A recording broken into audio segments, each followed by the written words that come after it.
Entonces Isaac su padre le respondió y le dijo: He aquí, lejos de las grosuras de la tierra será tu habitación, y lejos del rocío del cielo de arriba.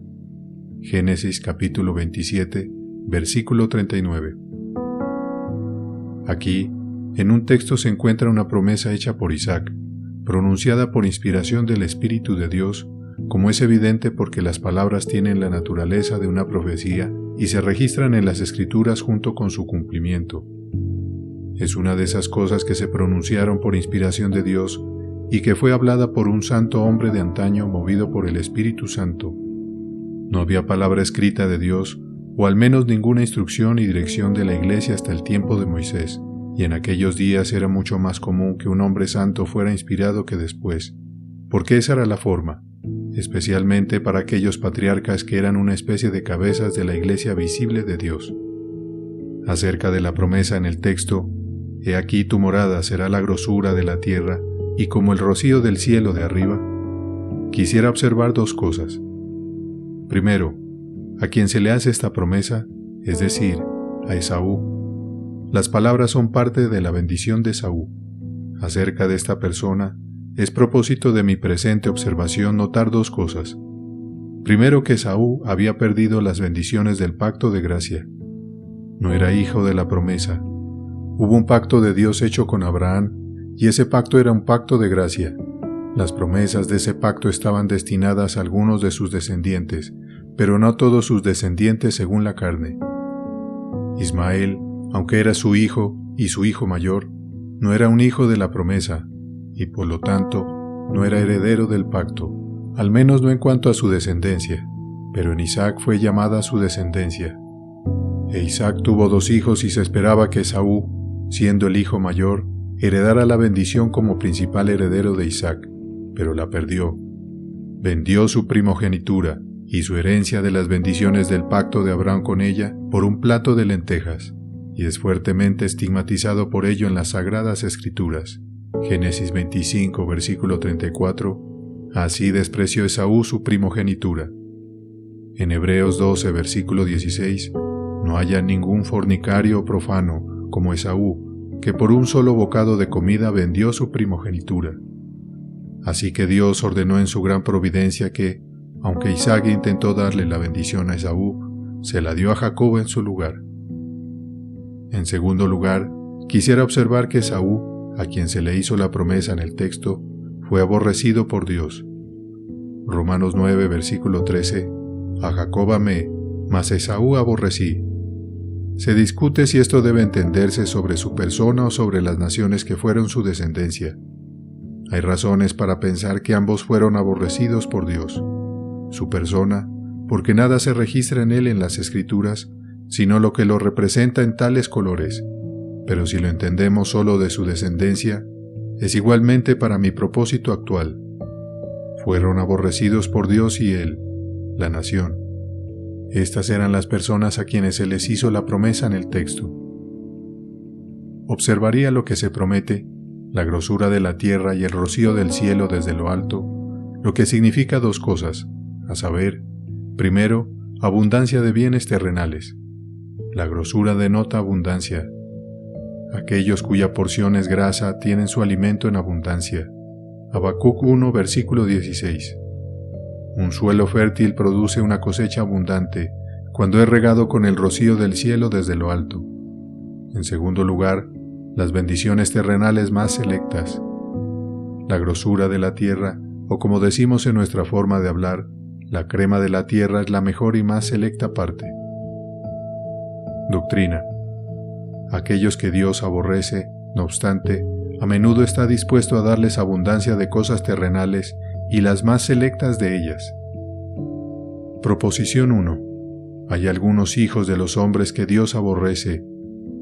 Es un debate entre teólogos si alguna vez leemos en las Escrituras acerca del odio de Dios hacia alguien, donde el odio se entiende de alguna otra manera y es consecuencia del pecado del hombre e incluye su ira por el pecado. De hecho, leemos acerca de Jacob y Esaú, que Dios amó al uno y aborreció al otro antes de que ninguno de los dos hubiera hecho bien o mal, pero se discute si se pretende algo más que fue antes de que ninguno de los dos hubiera cometido ningún pecado actual. cuando en cuanto al pecado ambos eran considerados en circunstancias similares por parte de la raza caída de la humanidad, pero antes de que hubieran sido culpables de algún pecado personalmente. Sin embargo, se manifiesta que en su mayoría, cuando las Escrituras hablan del odio de Dios, tiene en cuenta lo que es consecuencia de su culpa y maldad. Oseas 9, versículo 15 dice: «Toda su maldad está en Gilgal, allí les tomé aversión, por la maldad de sus obras los echaré de mi casa, no los amaré más». En Jeremías 12, versículo 8, «Mi heredad vino a ser para mí como león en la selva, dio contra mí su rugido, por lo tanto la aborrecí». Por lo tanto, cuando se dice que Dios odia a algún hombre, se implican tres cosas. Primero, su desprecio hacia él. Hay algunos hijos de los hombres a los que Dios valora mucho, pero al resto los ve con desprecio. Segundo, su ira.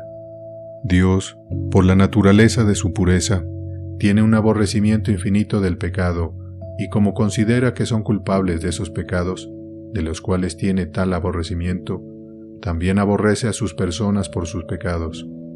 Son abominables a sus ojos y son objeto de su indignación e ira.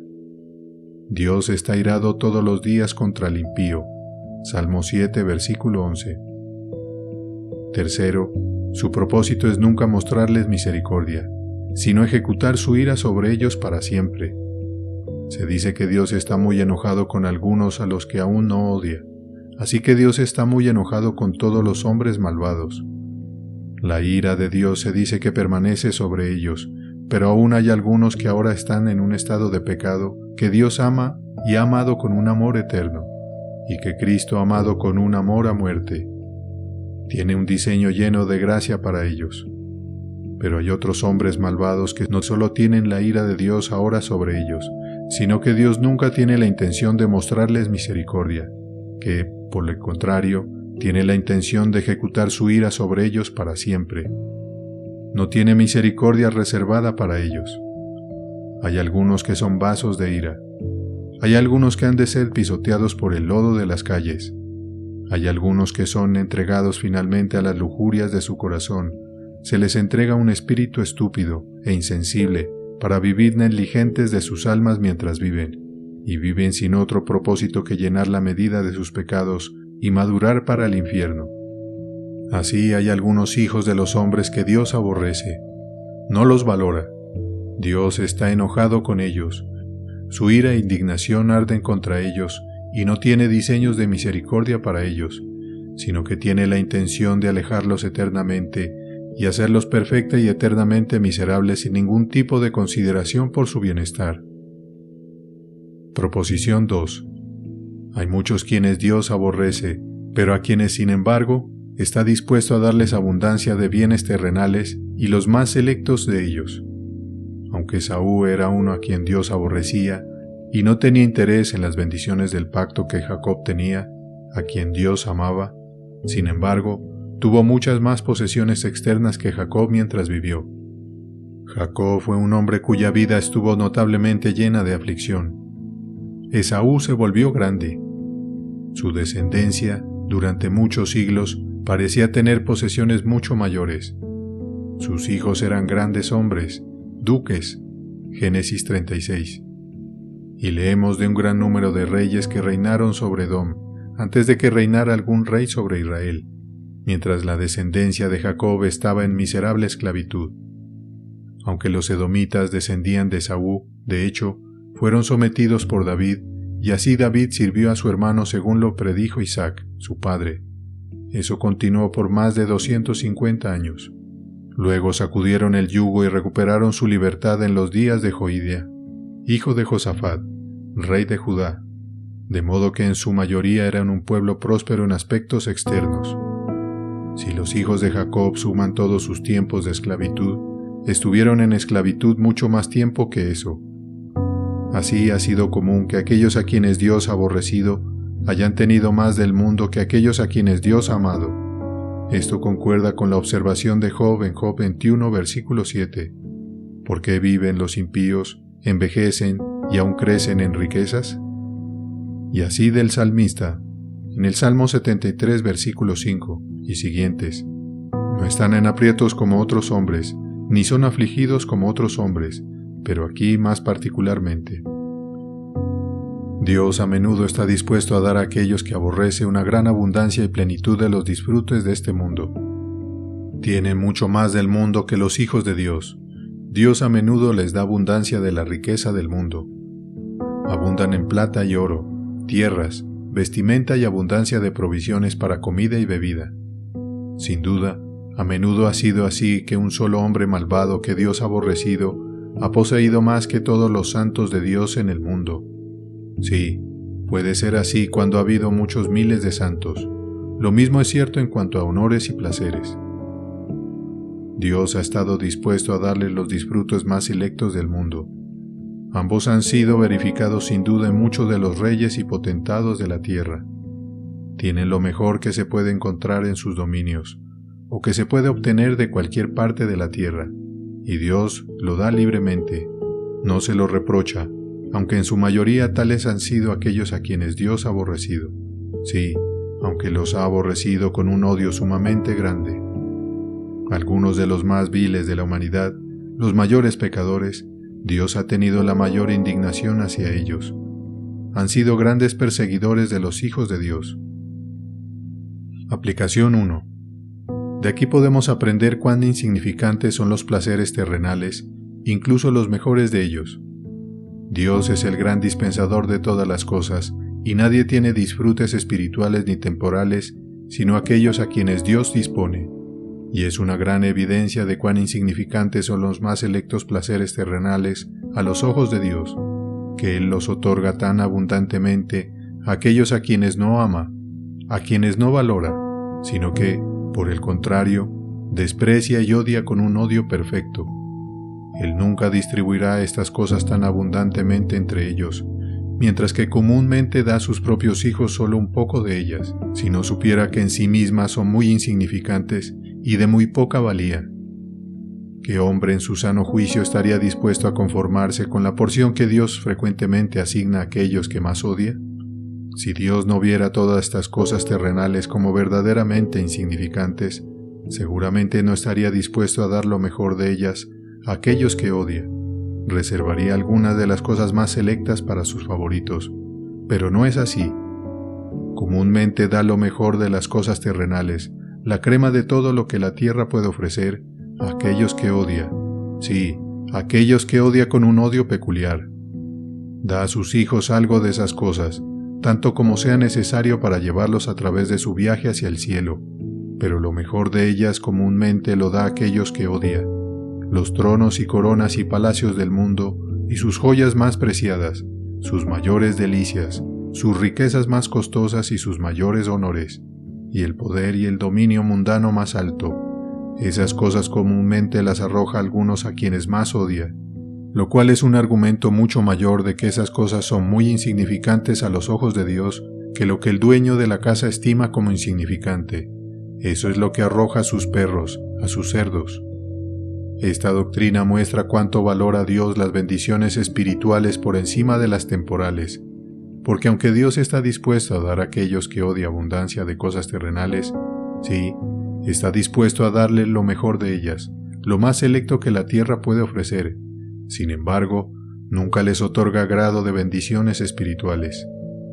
No, estas cosas son preciosas a los ojos de Dios, y por lo tanto, demasiado grandiosas para ser otorgadas a aquellos que odia.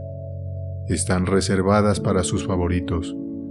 Aunque está dispuesto a dar a aquellos que odia las mejores joyas, coronas, sin embargo, nunca les da ningún grado de esa luz divina pura, amor santo, esa unción espiritual, esa semilla divina, alegría espiritual, paz o un anticipo del cielo.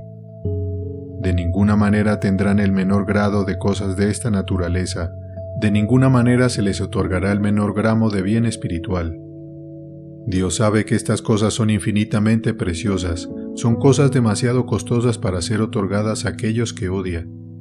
Han sido compradas no con cosas corruptibles como plata.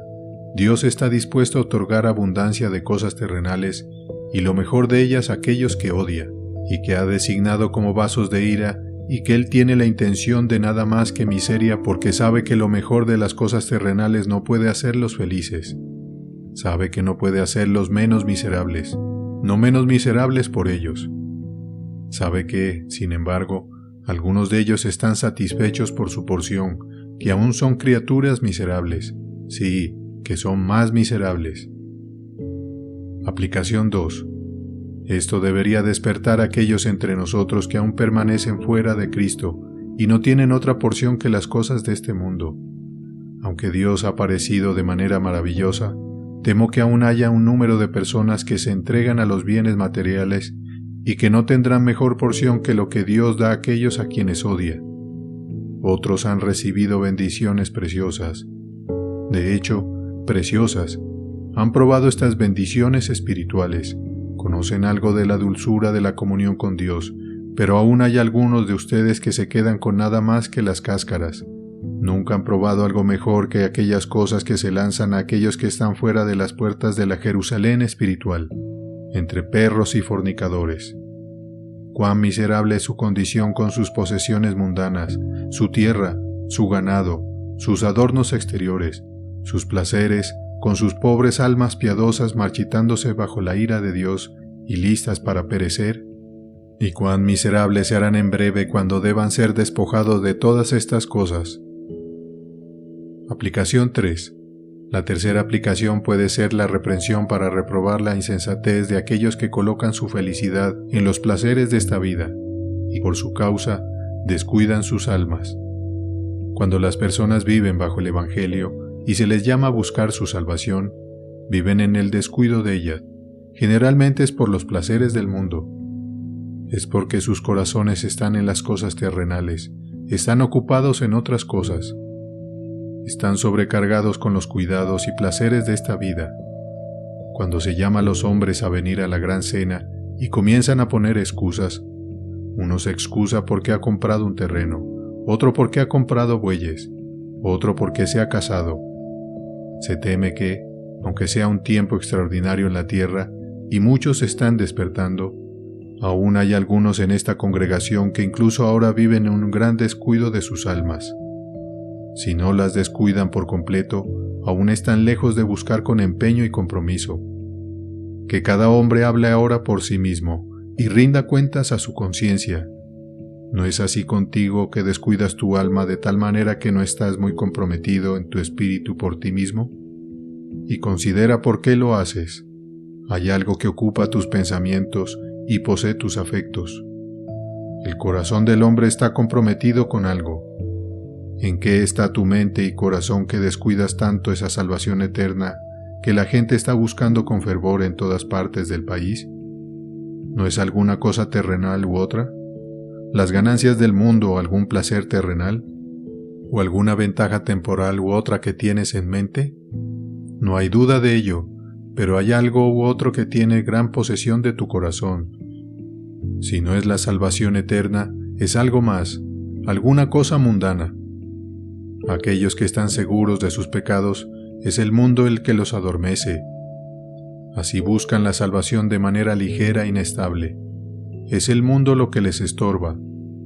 Aquellos que mantienen la senda en posponer hasta el futuro, prometiendo que harán un trabajo a fondo en tal o cual momento, es por algún disfrute terrenal que así demoran. Y aquellos que han puesto su mano en el arado y han comenzado a mirar hacia atrás, es porque escuchan los disfrutes mundanos, como los hijos de Israel en el desierto miraban hacia atrás hacia Egipto, porque escuchaban las ollas de carne allí, y como la mujer de Lot miró hacia atrás hacia Sodoma, porque escuchaba lo que había dejado atrás. Por lo tanto, que todos aquellos en esta congregación que un día como este tienen sus corazones principalmente poseídos por las cosas de este mundo, consideren cuán miserables son y qué tontos son, mientras que otros son alimentados con el pan de los hijos. Ustedes, por su parte, tienen estas cosas como su porción que Dios arroja a sus perros y cerdos, y aunque las cosas con las que están satisfechos, las cosas que consideran su felicidad, y por cuya causa descuidan buscar cosas espirituales y celestiales, la comida de la mesa del rey. Si no hubiera sido por su avidez por las cáscaras y la comida de cerdo, es probable que mucho tiempo hubieran sido hijos en la casa de Dios, sentados allí vestidos con túnicas blancas y festejando en la mesa del rey. Pero así es, debido a su avidez por estas cosas, no tienen nada para su porción mejor que lo que Dios arroja a sus peores enemigos. Esas cosas, por insignificantes que sean, parece que las convierten en dioses y las prefieren al Rey de Reyes. Por el bien de esas cosas, descuidas una corona de gloria. Prefieres esas cosas antes de perder tu propia alma, y cuando hayas hecho todo, cuando hayas rechazado a un Redentor y renunciado a Dios, y vendido tu preciosa alma por los placeres del mundo, es solo un poco lo que has obtenido, y es probable que obtengas incluso de ellos. Si es por ganancias mundanas que descuidas tu alma, y gastas tu tiempo y fuerza en acumular el polvo de la tierra, es solo un pequeño asunto lo que tienes ahora de eso, y eso con abundancia de problemas y vejaciones. Dios tiene tan poco respeto por lo mejor y más selecto de estas cosas que a menudo se las da a aquellos a quienes odia, y en gran abundancia, pero esto no cae en tu desgracia. Hay solo un pequeño asunto que obtienes de los bienes de este mundo, y ese pequeño asunto que has obtenido ha sido acompañado por muchos problemas y vejaciones. ¿Qué gran felicidad has tenido en ello? ¿Es el consuelo que has disfrutado en él tan grande que vale la pena vender tu alma por él? ¿O vale la pena descuidar el cielo y arrojarte de cabeza al infierno por él? Y hay un gran peligro, entonces, de que esa debe ser la consecuencia, y es solo un poco lo que es probable que obtengas del mundo, ya sea las ganancias u honores o placeres en él. Sé tan terrenal como quieras, raspa tanto como quieras, nunca podrás raspar mucho del mundo. Si no dejas espacio en tu corazón para nada más que solo los afectos y placeres mundanos, si no dejas tiempo para pensar en otro mundo, sino que pasas todo el tiempo cuidando de este mundo y persiguiéndolo, obtendrás solo un poco. Tendrás muchos problemas con él. El mundo engañará tus expectativas y te picará y afligirá cuando esperes mucho placer en él, y el pequeño asunto del mundo con abundancia de vejación es toda la porción que debes tener, y aún así, un poco tiempo debes abandonarlo todo y despedirte para siempre, y debes tener las llamas del infierno como tu porción para siempre. ¡Oh, cuán miserable es la porción de tales hombres malvados como tú! Tienen un poco del mundo, algunas de las ganancias y placeres de él con muchos problemas, con una conciencia culpable, sin verdadera paz o descanso mientras viven por unos pocos días, y luego son despojados de todo, y enviados desnudos al infierno para soportar los tormentos de eso por toda la eternidad. Y cuán grande es su insensatez, al descuidar su salvación eterna por no mejor bien que éste. Considera estas cosas, tú que tienes mentes vanas y vacías que están en paz en Sión en una temporada tan extraordinaria como esta. Qué pobres y miserables criaturas son. Serías así si fueras a vivir aquí en este mundo por toda la eternidad sin una mejor porción de la que ahora tienes, pero en lugar de eso, solo vivirás aquí unos pocos días. Quizás gran parte de tu vida ya hayas pasado y un poco de tiempo serás despojado eternamente de todos tus disfrutes, y luego no tendrás nada más que edades interminables de oscuridad, dolor, terror e ira. Tal vez estés muy apegado a algunos de esos disfrutes terrenales que tienes, pero bien podría asombrarte y hacerte temblar pensar que no tienes una mejor porción que la de aquellos a quienes Él odia perfectamente. Aunque a muchos otros se les han otorgado las bendiciones peculiares de sus elegidos, has puesto tu corazón en las cosas mundanas, y por ellas has descuidado tu alma anteriormente, y por ellas descuidas tu alma ahora. Se te han ofrecido cosas mejores, pero quisiste estas cosas mundanas, y Dios, tal vez, te ha dado tus deseos en cierta medida, pero ha enviado flaqueza a tu alma. Aplicación 4. Puede ser de exhortación a los pecadores sin Cristo para que abandonen la vanidad del mundo y busquen con fervor un interés en Cristo. No te conformes más con esas cosas insignificantes que no pueden satisfacer. No continúes con esa locura. No vendas las bendiciones del pacto por un bocado de comida como lo hizo Esaú. ¿Qué trato tan insensato hizo Esaú? Cuán amargamente se arrepintió de ello. No sigas su ejemplo. No te engañes más con la noción de la felicidad del mundo. Nunca esperes ser algo más que un desdichado mientras que no tengas más que esas cosas que Dios da a aquellos que odia. Busca esa mejor parte, búscala ahora y aprovecha la oportunidad presente para ello. Dios ahora está abriendo la fuente. Abandona todos tus deseos para siempre y todos los objetos y disfrutes placenteros de tus deseos. Abandona el mundo en tu corazón y en tu práctica. Hazlo también en la medida en que en cualquier momento, en cualquier manera se interponga. Abandona el beneficio, el honor, el placer. Abandona todo, entrégalo todo. Esto debes hacer. Lucas 14, versículo 33 dice: El que no renuncia a todo lo que tiene, no puede ser mi discípulo. No vaciles más entre dos opiniones. Llega a una conclusión en tu mente sobre lo que harás. Tú que has vivido hasta este día fuera de Cristo y no tienes buenas evidencias hasta este día de haber sido convertido, ¿qué harás? Bueno, considera el asunto a fondo mientras Dios te da tiempo para considerar. Sin duda, ahora en este día, cuando Dios está haciendo grandes cosas y cuando probablemente el reino de los cielos está cerca, el hacha está de manera especial puesta en la raíz de los árboles, para que todo árbol que no dé buen fruto sea cortado y echado al fuego.